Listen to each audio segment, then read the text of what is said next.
Hey, bonjour tout le monde, j'espère que vous allez bien. Bienvenue dans cette 19e vidéo dédiée à LXC et LXD. Aujourd'hui, on va s'intéresser au déploiement de conteneurs via Ansible grâce à son module. Alors, il existe deux modules Ansible, un LXC, un LXD. Le LXC n'est pas vraiment à jour, il est valable pour des versions inférieures à 2.0. Donc je vous recommande plutôt d'utiliser le module LXD Container qui est plutôt assez bien fait. Donc sa page elle est ici. Il va permettre, donc l'idéal c'est, voilà, il y a pas mal de petits éléments qu'on va pouvoir lui passer en option à ce module. Notamment on va pouvoir aussi préciser, pas simplement lancer un conteneur, mais aussi lui préciser le config. Donc ça je vous invite à aller voir les vidéos précédentes pour voir ce que ça représente.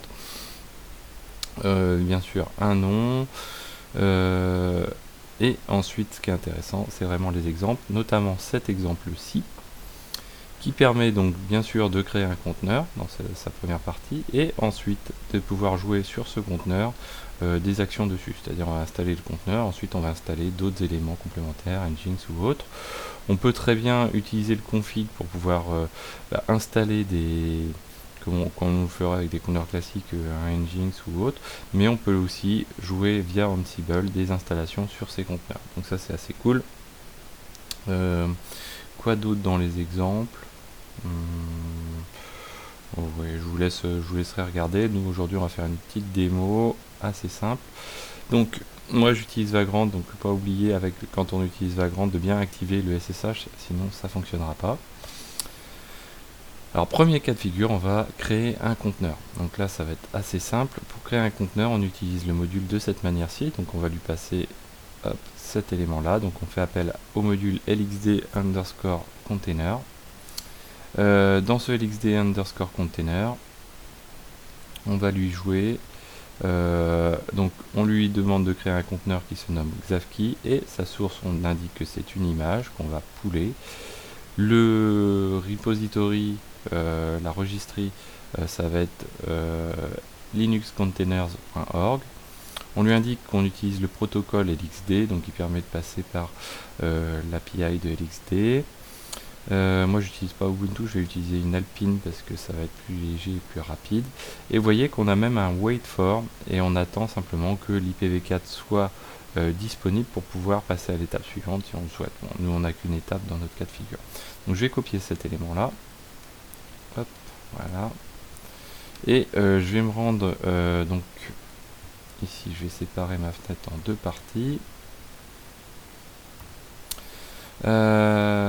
Donc on va créer tout simplement, alors on va se mettre, hop, on va faire comme ceci, donc vim create.yml, donc là on va ajouter notre code dans ce qu'on appelle un playbook au niveau de Ansible. On va faire son clean. Donc on indique qu'on veut tourner sur tous les hosts. Nous de toute façon les hosts on va les passer par la ligne de commande. On indique qu'on veut bien, quoi, on va faire une élévation de privilèges. Hop, et on lance notre LXD container. Voilà, source type image, que je fasse pas de bêtises. Voilà, on va essayer de faire ça. Donc source, c'est le type une image, mode pool. Le serveur c'est celui-ci, le protocole, voilà, hop, le protocole, l'IA celui-ci on s'en fiche un petit peu, celui-ci par contre on s'en fiche pas, et le wait for à la fin. Donc là on est pareil. Donc pour fonctionner on va faire un Ansible -playbook, on va lui passer -i pour lui passer un inventory, moi en l'occurrence 192.168.58.2 je crois. Ensuite on va lui passer, on va lui dire qu'on utilise le user Vagrant, on va lui dire qu'on va passer un mot de passe, un password et le playbook en question. Voilà. Donc là normalement on devrait être pas mal, si je me suis pas trompé sur l'IP, a priori ça a l'air de passer. Donc là il est en train de créer le conteneur.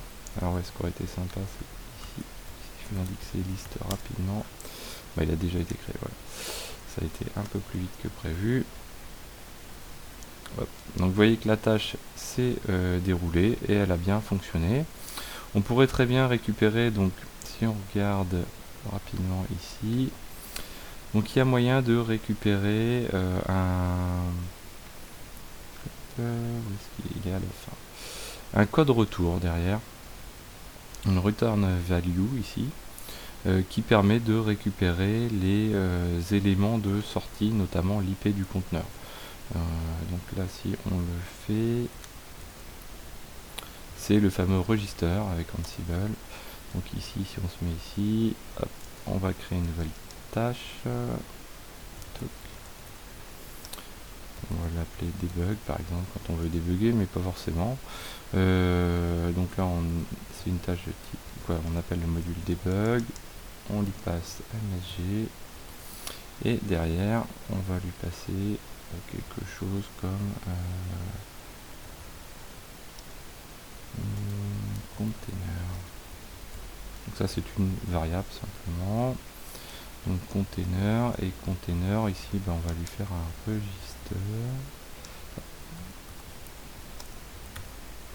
de container. Hop, voilà. Donc on enregistre en fait dans une variable ce qui est la résultante de cette tâche et on va ensuite juste l'afficher. Donc là je sais pas si ça va marcher, s'il va considérer que oui, il me semble, normalement pas de problème. Donc là il se lance, vous voyez, et dans le debug on récupère quoi? On récupère l'action qui a été passée. Donc là il n'y a pas eu d'action puisqu'en fait il a déjà été créé. Alors ce qu'on peut faire, on va le supprimer. Donc lxc delete xavkey force hop, voilà, toc, et là on va relancer notre task de manière à ce qu'on ait le verbe qui est passé à LXD pour pouvoir créer le conteneur. Hop, ça va aller assez vite.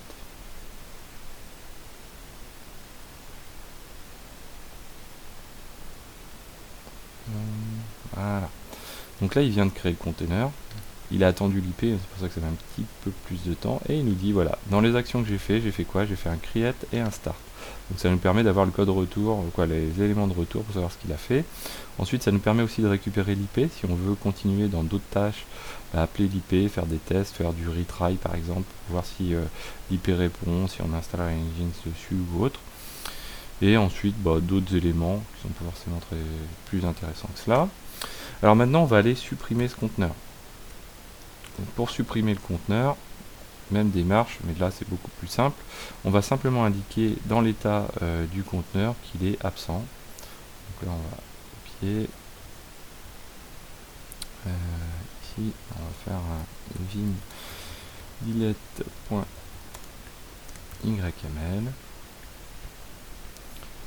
Le host, ok. Le become yes. La task en question, son nom, donc on l'appelle remove. Après, surtout ce qui est important, voilà, on appelle le module LXD container et on dit voilà, le conteneur qui se nomme xavkey, je veux qu'il soit en état absent, ça veut dire qu'il n'existe pas. Hop, voilà. Donc là, on va cette fois-ci passer la même ligne de commande, mais avec delete. Hop, voilà, donc avant il avait bien été créé ici. Donc là il existe encore. Hop, là si on attend un petit peu, et là il n'existe plus. Vous voyez, hop, si je dézoome un petit peu. Voilà, donc il a bien été supprimé. Donc c'est cool. On a deux jobs qui sont assez intéressants. On peut faire pas mal d'autres choses, hein, comme je vous expliquais. Ce qui est intéressant, c'est surtout qu'on peut récupérer l'IP pour enchaîner des tasks dessus, et même en dehors de récupérer l'IP. Ici, une fois qu'on a, donc dans cette tâche-là, une fois qu'on a créé le conteneur, ici, en lui attribuant le nom, par exemple, myContainer, vous voyez qu'ici, on peut faire un delegate to avec Ansible pour les gens qui connaissent, c'est-à-dire enchaîner avec des tâches et en parlant simplement sur le nom de machine qui se nomme myContainer et enchaîner des tâches dessus. Voilà, donc j'espère que cette vidéo vous a plu. N'hésitez pas à la partager, n'hésitez pas à vous abonner, mettez des pouces bleus et je vous dis à très bientôt sur Xavki.